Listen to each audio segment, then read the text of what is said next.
Today's lesson is section 5.3. It's our third day on it, and we're going to be subtracting rational expressions. So before we can start that, we need to remember, how do we subtract fractions to begin with? So if you remember back towards the beginning of the school year, we reviewed that. So to add or subtract fractions, you have to have a common denominator. So in subtracting fractions, you must have a common denominator.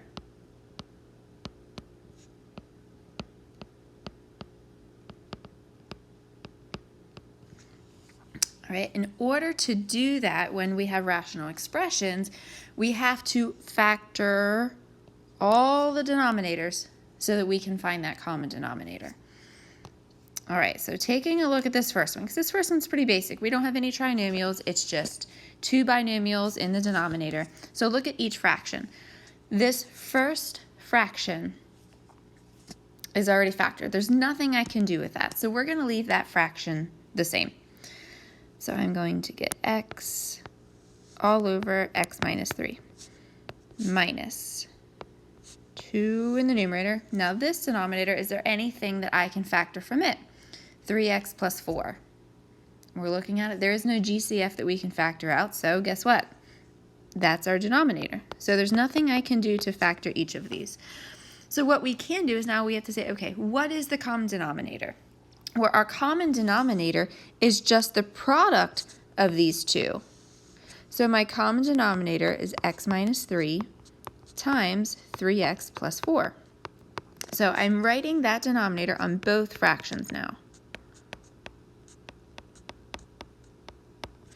All right, so then just like our regular fractions, we look at the original denominator and say, okay, first I had x minus 3, now I have x minus 3 times 3x plus 4. So what did I multiply that denominator by? Well, I multiplied, let me erase this, oops, wrong one. So I multiplied this denominator by 3x plus 4. Since I multiplied the denominator by that, I also have to multiply the numerator by that. So now my new numerator is x times 3x plus 4. And I need to do the same thing to the other fraction. Now this fraction, I have my 3x plus 4, so that means I multiplied it by x minus 3 to get my new denominator, so I need to multiply the numerator by x minus 3. So now my new numerator is 2 times the quantity x minus 3. So now that I have a common denominator, and this right here is critical, a lot of people want to, because of what we did previously, they want to cancel that and cancel that. Cancel this, cancel this. But if we do that, then we're just back to where we started. So please, please, please don't do that, okay? What we want to do now is rewrite this as one fraction. So my common denominator is x minus 3 times 3x plus 4. And now my numerator is x times the quantity 3x plus 4 minus 2 times the quantity x minus 3. Now all we're going to do is simplify the numerator, okay? So let's simplify this numerator. So I'm going to distribute my x and distribute the negative 2. So I get 3x squared plus 4x minus 2x plus 6. Okay, just making sure. Denominator x minus 3 times 3x plus 4. All right, in the numerator now, simplify. Looks like it's going to be a trinomial, so 3x squared plus 2x plus 6 all over the denominator.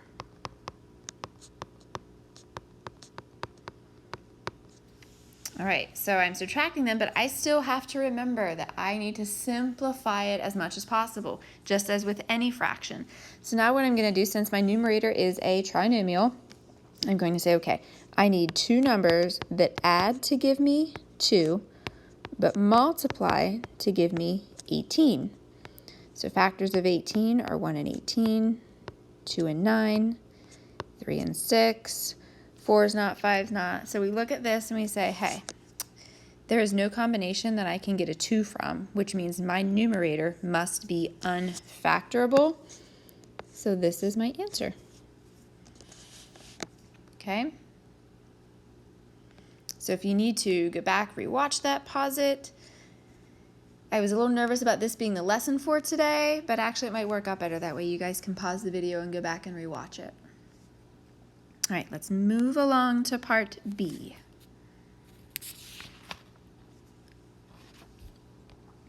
So part B, it's the same thing. We're always going to have the same process. Just our factoring of denominators might look a little bit different.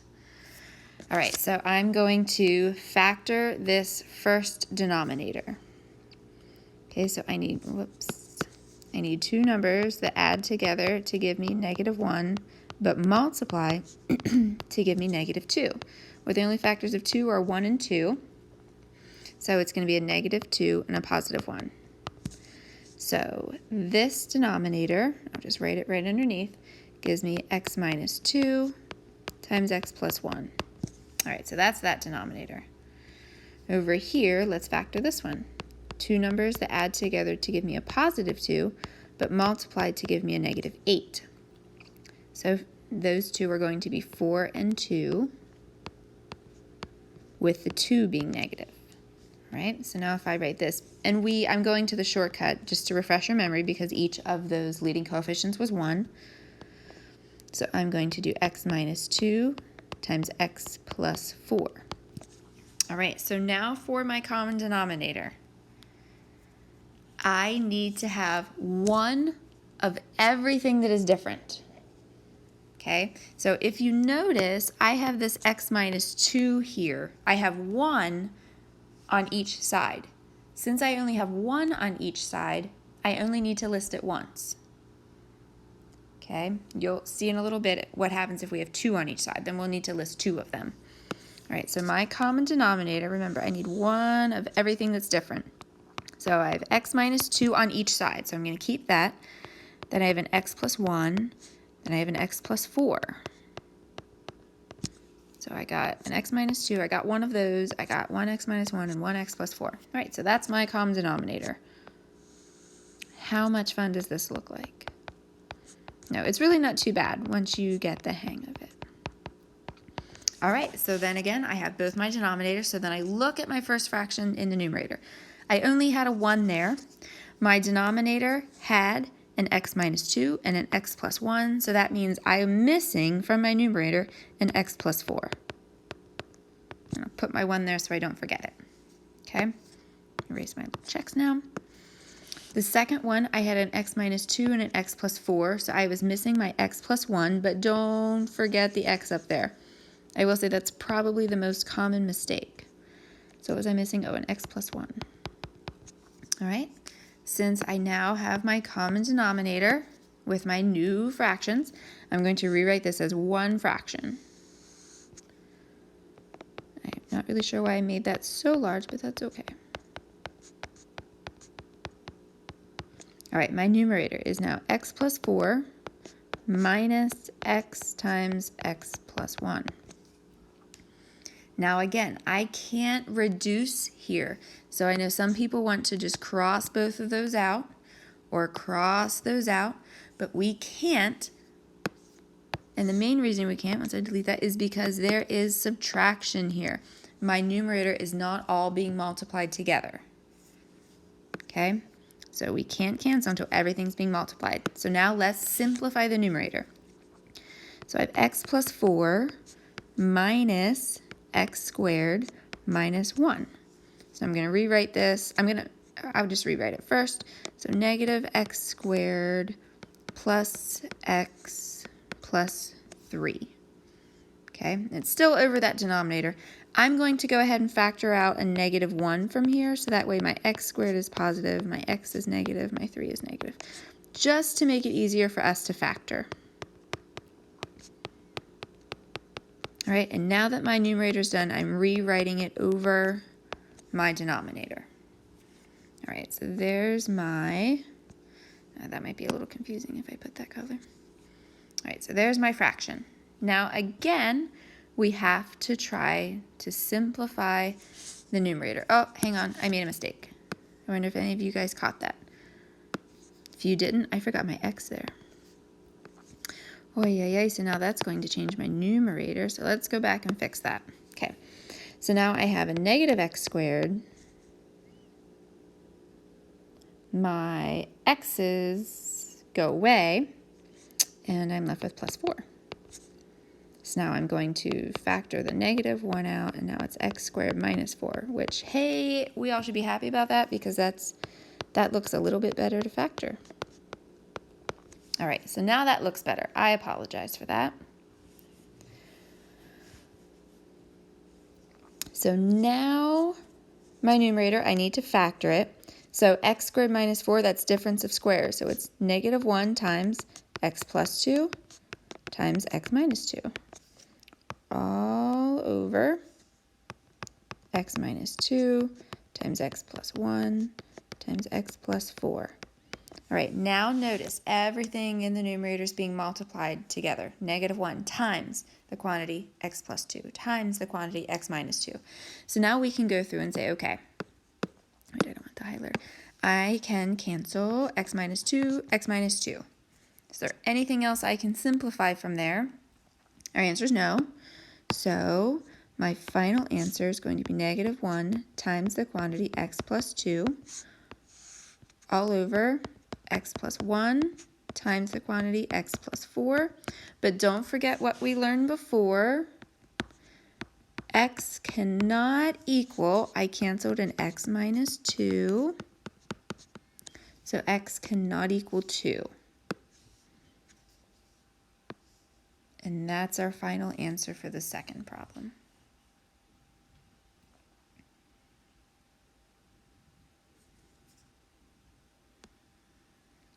All right, if you wanted to try these your turns, I will write the answers down. This one should simplify to x squared plus 7x plus 8 all over x times x plus 1. Part B should simplify to x squared minus 5x minus 35. I think that's a 35 on my paper. All over x minus 4 times x plus 2 times x plus 5. And if any of you were like me, that line there was so crooked. There we go.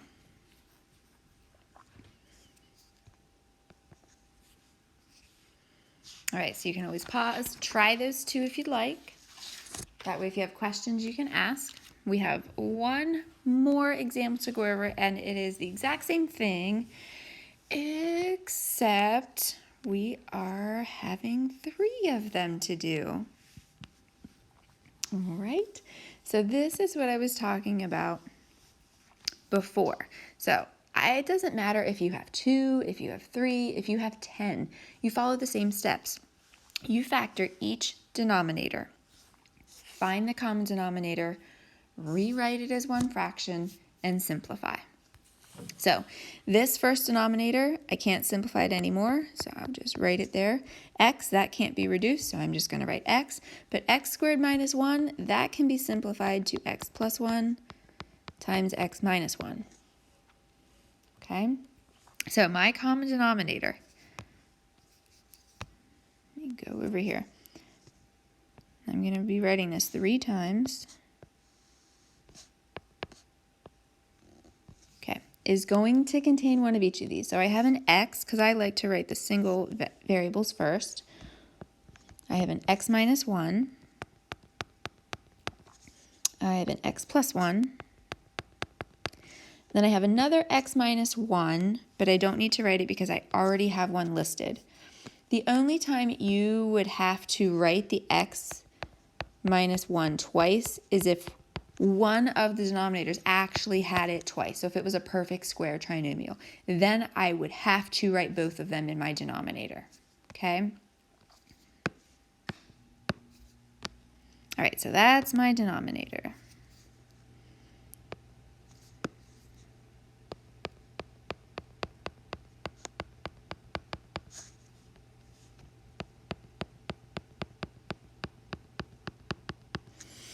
All right, I originally had a 3. I'm just going to write what all of these had in them, so that way I can zoom in to write better. Okay, so that's what they all had in them. Now I'm looking, oh, I still need this. My first denominator had the x minus 1. So it was missing the x and the x plus 1. My second one just had the x, so it was missing the x minus 1 and the x plus 1. My third one had the plus 1 and minus 1, so it was just missing the x. Okay, let's see if I can go through and not make any mistakes here. So now I'm going to rewrite this as one fraction. So 3x times the quantity x plus 1 minus 2 times x minus 1 x plus 1 plus x times x plus 3 all over x times x minus 1 times x plus 1. All right, so I'm just going to work with the numerator for a while because we have a lot of simplifying here. So first I'm going to distribute my 3x, so that gives me 3x squared plus 3x minus 2 times, we know that gives us x squared minus 1 plus x squared plus 3x. Now I'm going to distribute my 2. So 3x squared plus 3x minus 2x squared plus 2 plus x squared plus 3x. All right, so now we are going to combine like terms. So I have a 3x squared minus 2x squared. So I'm left with 1x squared plus another 1x squared. So I have 2x squared. I have a plus 3x and a plus 3x. So that gives me a plus 6x. And then I just have a plus 2. Okay. Now I'm going to factor out a 2. And I'm left with x squared plus 3x plus 1. Now I'll write it over my denominator, which was x times x minus 1 times x plus 1. And now as soon as you see that trinomial, we think, yay, we have to factor a trinomial now. And you guys are probably thinking, oh my gosh, these are the problems that never end. So what two numbers add together to give me 3, but multiply together to give me 1? Well, the only factors of 1 are 1 and 1, and there's no way I can get a 3 from it, which means that numerator is not factorable, so that's my final answer. I'm just going to rewrite it. So 2 times x squared plus 3x plus 1 all over x times the quantity x minus 1 times the quantity x plus 1. And since we didn't get to cancel anything, we don't need to write any restrictions on our domain. All right, so for this last one, I will go through and write the answer down for you. You should end up getting negative x minus 2 times x squared plus 1. And actually looking at this problem, I'm going to go through and do it. I'm not going to talk my way through it. That way you guys can practice it and just see sort of what I do here. At least I'll try not to talk through it. Well, I'll talk through this first part. If you've had me before, you know I like to chat. So when I factored, I'll erase the answer here quick. Since, well, I guess I'll start here. A lot of people want to try to factor x squared plus 1, but we cannot. Remember, it's only x squared minus 1. So since this last one has an x and an x squared minus 1, my first term has an x, my second denominator is an x squared minus 1. That's actually my whole denominator. Right there, just x times x squared plus 1. All right, now I'll try not to talk.